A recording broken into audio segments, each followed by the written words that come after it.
Thank you so much for staying with the Monday Report. So here's what we're talking about. So 1 week ago at a time like this, the Malik Heights Tower on Ngong Road was on fire. The police identified the arsonist and tenants of the building are slowly rebuilding their businesses so far. But if the property was a residential one, with people inside at the time of the fire, what could have happened in the 4 hours that it took to douse out the flames? Wega Moura posed these questions to Brian Kisali, the Deputy Director of Fire, Rescue and Disaster Management right here in Nairobi County. 1 week ago, on a day like today, the building behind me, Malik Heights, was on fire at about 8 p.m. on Monday night. Now, the fire was put out without any casualties, but nevertheless, some major talking points emerged out of this particular incident, one of which, some raised pavements are outside this building, which is a factor of the road construction, hindered access by the fire engines. They had to be cleared real time to enable the fire engines better access to the building. But in addition, other buildings around this building also, in a sense, blocked the firefighting teams from accessing all parts of the building as well. Now, we posed these questions to the Nairobi County government, and this is what they had to say. What were the key challenges in dealing with the fire at the building that is right behind you? Arson fires can be very challenging, bearing in mind how that fire was started.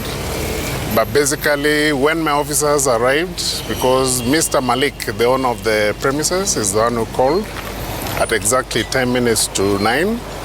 On arrival of fire officers, 8 minutes later, they discovered there were explosions due to the diesel tanks. The fire quickly spread, destroying about 75 vehicles. If you take one step back, I want people to take a look at the roads. Join me on this side. Yes. These separations, yes. In what ways might they have affected access to this building? One thing, because the road is still under construction, yes.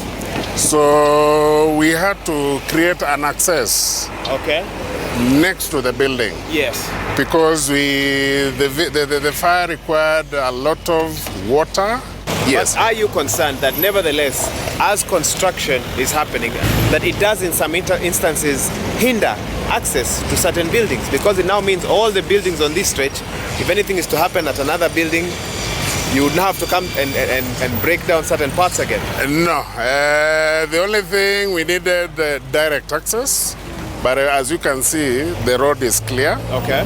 The road is clear, so we had to make an access so that it's quicker to be able to control the fire. So the situation here was that didn't mean that the building was completely inaccessible. No, the building is accessible. Yes. We only required immediate access. Immediate access. Yes. But what can be done moving forward to ensure that you don't require that immediate access, that any building in Nairobi of a size like this is accessible with that immediate access?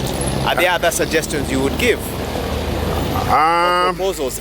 There's a lot of construction happening in the city. Yes. Yes. Now that question now will last with the roads and public works, so that we have to ensure the ease of access. Okay. Yes. Tell me about the way in which buildings are set up, in that you have one building very close to the next one, and so if you're trying to access the side of the building, you can't quite do it because there's another building right next to it. We've not had that challenge at the moment, and where there's a challenge, because before any building comes up, we have the building plans that go around every department. So when they come to the fire department, we have to ensure, or the disaster management and coordination sector, we have to ensure that there is access to the dry rising mains of the building. Wahiga Moura, Monday Report.